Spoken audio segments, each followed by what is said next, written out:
یہ NHK world Japan کی Urdu service ہے۔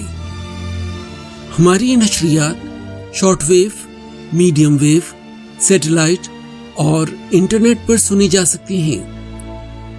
اردو نشریات کا اب آغاز ہوا چاہتا ہے۔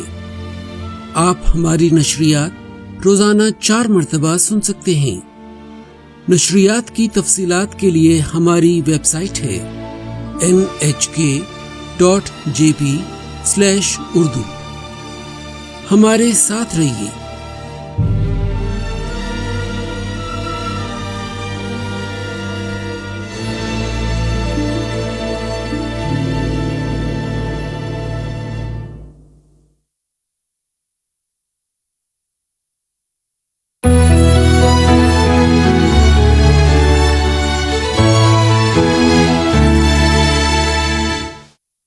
سامعین السلام علیکم۔ NHK ورلڈ جاپان کی اردو سروس سے عبد الرحمن حاضر۔ آج بدھ اور فروری کی 2 تاریخ۔ آج کی اہم خبریں سماعت فرمائیے۔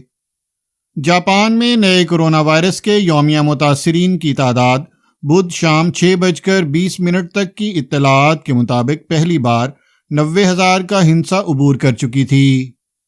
ٹوکیو بلدیہ عظمیٰ نے بدھ کے روز کرونا وائرس کے ریکارڈ 21,576 نئے متاثرین کی اطلاع دی ہے۔ جاپانی دارالحکومت میں پہلی بار یومیہ متاثرین کی تعداد 20,000 سے متجاوز ہوئی ہے کہ 28 جنوری کو بننے والے گزشتہ ریکارڈ 17,631 سے تقریباً 4,000 زیادہ ہے۔ گزشتہ بدھ کے مقابلے میں یہ 1.5 گنا سے بھی زیادہ ہے۔ ٹوکیو بلدیہ عظمیٰ کے حکام نے کہا ہے کہ شدید علیل مریضوں کی تعداد منگل کے مقابلے میں 1 کے اضافے کے ساتھ 30 ہو گئی ہے۔ جاپان کے دیگر پریفیکچروں میں سے اوساکا نے 11,171، کاناگاوا نے 7,610، آئچی نے 6,191، ہیوگو نے 5,913، فکووکا نے 5,042، سائتاما نے 4,835، چیبا نے 3,944، ہوکائیدو نے 3,587، کیوتو نے 2,777، شیزووکا نے 1,642، اباراکی نے 1,139، کماموتو نے 1,082، اوکایاما نے 1,046، توچیگی نے 1,040 اور ہیروشیما نے 1,032 نئے متاثرین کی اطلاع دی ہے۔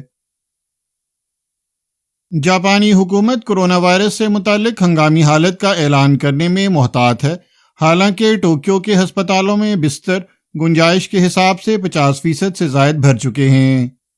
ٹوکیو بلدیہ عظمیٰ نے منگل کے روز 14,445 نئے متاثرین کی تصدیق کی تھی، جو کسی بھی منگل کے دن بلند ترین تعداد ہے۔ منگل کے روز ملکی دارالحکومت میں ہسپتالوں میں داخل کرونا وائرس متاثرین کی شرح بستروں کی گنجائش کے حساب سے 50.7% ہو چکی تھی۔ یہ 50% کی اس حد سے متجاوز ہے جو بلدیہ عظمیٰ نے مرکزی حکومت سے ہنگامی حالت کے نفاذ کی درخواست کے لیے مقرر کر رکھی ہے۔ تاہم مرکزی حکومت ایسا اعلان کرنے سے اس امید پر دامن بچانا چاہتی ہے کہ اقتصادی اور سماجی سرگرمیاں متاثر ہو سکتی ہیں۔ حکام نے نشاندہی کی ہے کہ اومیکرون متغیر قسم انتہائی متعدی ہے، تاہم باور کیا جاتا ہے کہ اس کے اثرات معتدل اور سنگین بیماری میں مبتلا کرنے کا خطرہ نسبتاً کم ہے۔ وہ ہسپتالوں میں بستروں پر شدید علیل مریضوں کی شرح پر گہری نگاہ برقرار رکھنے کا ارادہ رکھتے ہیں۔ اس وقت جاپان کے 47 میں سے 34 پریفیکچروں میں نیم ہنگامی حالت نافذ ہے۔ حکومت آئندہ ہفتے اس بات پر تبادلہ خیال کرنے کا ارادہ بھی رکھتی ہے کہ 13 فروری کو ختم ہونے والی نیم ہنگامی حالت میں توسیع کی جائے یا نہیں۔ اس کا تعلق ٹوکیو اور اس کے 3 ہمسایہ پریفیکچروں سمیت 13 پریفیکچروں سے ہے۔ بعض حکام کی رائے ہے کہ یومیہ متاثرین کی تعداد بلند رہنے کی صورت میں میعاد میں توسیع ضروری ہو سکتی ہے۔ جاپان میں عمر رسیدہ افراد کو کورونا ویکسین کا بوسٹر یعنی تیسرا ٹیکہ لگانے کا عمل رواں ماہ پوری شدت اختیار کرنے والا ہے۔ وزارت صحت نے مقامی حکومتوں سے کہا ہے کہ 65 سالہ یا زائد العمر افراد کو طے شدہ مدت سے قبل ہی بوسٹر شاٹ لگا دیا جائے۔ تیسرے ٹیکے کے اہل افراد کی تعداد جنوری میں 65 لاکھ تھی، جو اب فروری میں 2,24,10,000 ہے۔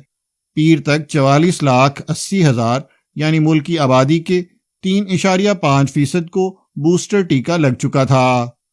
ملک میں جن افراد کو ویکسین لگ چکی ہے ان کے تقریباً 80% یعنی 8,36,00,000 کا پہلا یا دوسرا ٹیکہ فائزر ویکسین کا تھا، جبکہ تقریباً 20% یعنی 1,60,00,000 لوگوں کو ماڈرنا ویکسین لگی تھی۔ تاہم حکومت مارچ کے اختتام تک فائزر ویکسین کی نسبت ماڈرنا ویکسین کی زیادہ خوراکیں فراہم کرنا چاہتی ہے۔ وزارت صحت کے حکام کا کہنا ہے کہ برطانوی تحقیق میں بوسٹر شاٹ کے لیے مختلف ویکسین استعمال کرنے کے محفوظ اور مؤثر ہونے کی تصدیق ہوئی ہے۔ وہ مقامی حکومتوں پر ٹیکے لگانے کا عمل تیز کرنے کے لیے زور دے رہے ہیں۔ جاپان اور امریکہ کے وزرائے خارجہ نے تصدیق نو کی ہے کہ اقوام متحدہ کی سلامتی کونسل کی قراردادوں کی روشنی میں شمالی کوریا کی جوہری صلاحیت کے خاتمے کے لیے وہ قریبی اشتراک سے کام کریں گے۔ جاپان کے وزیر خارجہ ہایاشی یوشیماسا اور امریکی وزیر خارجہ اینٹنی بلنکن نے جاپان کی درخواست پر بدھ کے روز فون پر تقریباً 35 منٹ گفتگو کی۔ دونوں جانب سے شمالی کوریا کی جوہری اور میزائل سرگرمیوں پر شدید تشویش کا اظہار کیا گیا، جس میں اتوار کو شمالی کوریا کا تازہ ترین بیلسٹک لانچ بھی شامل ہے۔ فریقین نے اتفاق کیا کہ یہ اشتعال انگیز سرگرمیاں جاپان سمیت بین الاقوامی برادری کے امن اور استحکام کے لیے خطرہ ہیں۔ انہوں نے اتفاق کیا کہ وہ اور جنوبی کوریا شمالی کوریا کی جوہری صلاحیت کے مکمل خاتمے کے لیے مل جل کر کام کریں گے۔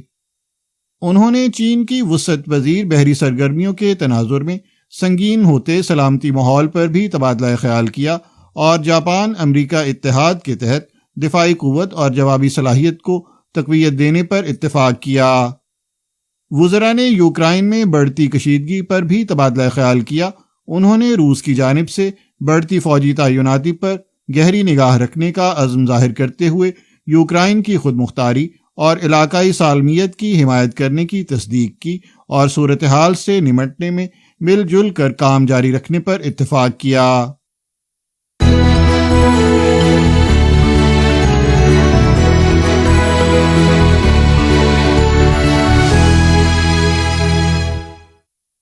یہ خبریں آپ NHK ورلڈ جاپان کی اردو سروس سے سن رہے ہیں، اور اب پیش خدمت ہیں آج کی باقی خبریں۔ اقوام متحدہ کے سیکریٹری جنرل انطونیو گوتیرس نے شمالی کوریا کی جانب سے درمیانی مار کے میزائل چھوڑنے کے حالیہ واقعے پر مذمت کرتے ہوئے اسے سلامتی کونسل کی قراردادوں کی واضح خلاف ورزی قرار دیا ہے۔ جناب گوتیرس نے منگل کے روز اپنے ترجمان کی جانب سے جاری کیے جانے والے ایک بیان میں کہا کہ شمالی کوریا کی جانب سے کسی بین الاقوامی پرواز یا بحری آمد و رفت کو خطرے میں ڈالنے کی پرواہ نہ کرنا شدید تشویش کا باعث ہے۔ انہوں نے شمالی کوریا پر مزید کسی بے معنی اقدام سے باز رہنے کے لیے بھی زور ڈالا اور تمام فریقوں سے پرامن سفارتی حل تلاش کرنے کا کہا۔ شمالی کوریا نے اتوار کے روز جنوری میں کیے جانے والے میزائل تجربات سلسلے کے تازہ ترین میزائل ہوا-سونگ 12 قسم کے تجربے کی تصدیق کی تھی۔ رواں سال اقوام متحدہ کے سربراہ نے پہلی بار شمالی کوریا کے میزائل تجربے پر نکتہ چینی کی ہے۔ اقوام متحدہ کی سلامتی کونسل نے شمالی کوریا کی جانب سے میزائل چھوڑنے پر رد عمل کے اظہار پر بات چیت کے لیے 10 اور 20 جنوری کو ہنگامی اجلاس منعقد کیے تھے، تاہم ادارہ کسی متفقہ فیصلے پر پہنچنے میں ناکام رہا تھا کیونکہ چین اور روس نے مغربی ممالک سے مختلف موقف اختیار کیا تھا۔ امریکی وزیر خارجہ اینٹنی بلنکن اور روسی وزیر خارجہ سرگئی لاوروف کا یوکرائن کے معاملے پر کشیدگی کم کرنے کے طریقے پر اختلاف بدستور برقرار ہے، تاہم دونوں نے اس معاملے پر بات چیت جاری رکھنے پر اتفاق کیا ہے۔ دونوں وزرائے خارجہ نے منگل کے روز ٹیلی فون پر بات چیت کی۔ روس نے اپنی افواج یوکرائن کی سرحد کے ساتھ بڑی تعداد میں جمع کی ہوئی ہیں۔ اس کا مطالبہ ہے کہ نیٹو مزید ممالک کو شامل نہ کرے۔ امریکی وزارت خارجہ کے مطابق جناب بلنکن نے زور دیا کہ امریکہ باہمی سلامتی خدشات پر روس کے ساتھ ٹھوس تبادلہ خیال جاری رکھنا چاہتا ہے۔ وزارت کے مطابق جناب بلنکن نے روس سے مطالبہ کیا کہ وہ یوکرائن کے ساتھ ملنے والی اپنی سرحد سے فوجیں ہٹا لے۔ بات چیت کے بعد جاری کردہ ایک بیان میں جناب لاوروف نے کہا کہ امریکہ نے نیٹو کو وسعت دینے کے معاملے پر روسی سلامتی خدشات کو نظر انداز کر دیا ہے۔ دریں اثنا امریکی وزارت خارجہ کے ایک عہدیدار نے منگل کے روز نامہ نگاروں کو بتایا کہ جناب لاوروف نے جناب بلنکن سے کہا کہ قبل ازیں روس کی جانب سے امریکہ کو بھیجی گئی تحریر کوئی باضابطہ سرکاری دستاویز نہیں تھی۔ عہدیدار نے کہا کہ باضابطہ سرکاری رد عمل ہونے کی صورت میں تحریری دستاویز کو امریکہ بھیجے جانے سے قبل روسی صدر ولادیمیر پوٹن کو بھیجنا ضروری ہوتا ہے۔ عہدیدار نے مزید بتایا کہ جناب بلنکن اور جناب لاوروف نے امریکہ کو روس کی جانب سے باضابطہ تحریری رد عمل موصول ہونے کے بعد کشیدگی میں کمی کے اگلے اقدامات کے لیے دوبارہ بات چیت کرنے پر اتفاق کیا۔ بیجنگ سرمائی اولمپکس تیزی سے قریب آ رہے ہیں۔ کھیلوں کے جمعے کے روز آغاز سے 2 دن قبل اولمپک مشل ریلے کا آغاز ہو گیا ہے۔ کورونا وائرس کے خدشات کے باعث مشل ریلے کا انعقاد بہت چھوٹے پیمانے پر کیا جا رہا ہے۔ ریلے کے آغاز کی تقریب بدھ کے روز بیجنگ میں کھیلوں کے مقابلوں کے مقامات کے قریب واقع اولمپک فارسٹ پارک میں منعقد ہوئی۔ مشل ریلے کو بیجنگ اور اس کے پڑوس میں واقع خوا بیئی صوبے کے شہر یانگ جاکوو میں 12 حصوں میں تقسیم کیا گیا ہے۔ مشل بردار افراد اولمپک مشل لے کر عام سڑکوں پر نہیں دوڑیں گے، بلکہ یہ ریلے صرف بند مقامات پر ہی منعقد ہوگا۔ مشل ریلے میں 14 سے 86 سال تک کی عمر کے تقریباً 1200 رنرز حصہ لیں گے۔ ان میں 20 سے زائد ممالک اور خطوں کے لوگ شامل ہیں اور تمام افراد ویکسین لگوائے ہوئے اور PCR ٹیسٹ کروائے ہوئے ہیں۔ بھارت مالی سال 2022 میں ڈیجیٹل کرنسی متعارف کروانے کی منصوبہ بندی کر رہا ہے۔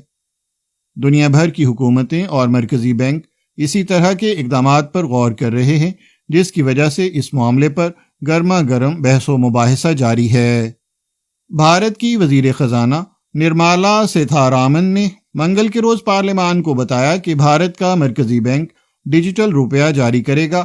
انہوں نے کہا کہ مرکزی بینک کی جانب سے ڈیجیٹل کرنسی متعارف کروائے جانے سے ڈیجیٹل معیشت کو زبردست اٹھان ملے گی اور اس سے کرنسی کے انتظام کا مؤثر اور ارزاں نظام بھی جنم لے گا۔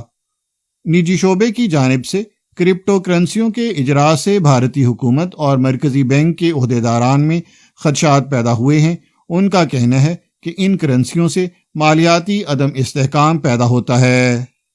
محترمہ سیتھارامن نے اندیا دیا کہ کرپٹو منافع پر 30% ٹیکس عائد کرنے کا منصوبہ ہے۔ بظاہر اس کا مقصد حکومتی ڈیجیٹل کرنسی کے استعمال کے لیے لوگوں کی حوصلہ افزائی ہے۔ چین اس شعبے میں دیگر ملکوں سے کافی آگے باور کیا جاتا ہے، کیونکہ اس کا مرکزی بینک پہلے ہی ڈیجیٹل یوان کے عوامی استعمال کا تجربہ کر رہا ہے۔ امریکی فیڈرل ریزرو سائبر حملوں جیسے خدشات کے باعث اپنے ممکنہ اقدامات کا احتیاط سے جائزہ لے رہا ہے۔ اس کے ساتھ ہی NHK ورلڈ جاپان کی اردو سروس سے خبریں ختم ہوئیں۔ یہ NHK ورلڈ جاپان کی اردو سروس ہے۔ ریڈیو پر ہماری یہ نشریات پاکستان میں رات 8:15 بجے اور بھارت میں رات 8:45 بجے شارٹ ویو 9580 کلو ہرٹز پر اور 1.25 گھنٹے بعد میڈیم ویو 927 کلو ہرٹز پر شمالی پاکستان اور افغانستان میں سنی جا سکتی ہیں۔ انٹرنیٹ پر بھی ہمارے پروگرام دستیاب ہیں۔ ہماری ویب سائٹ ہے nhk.jp/urdu۔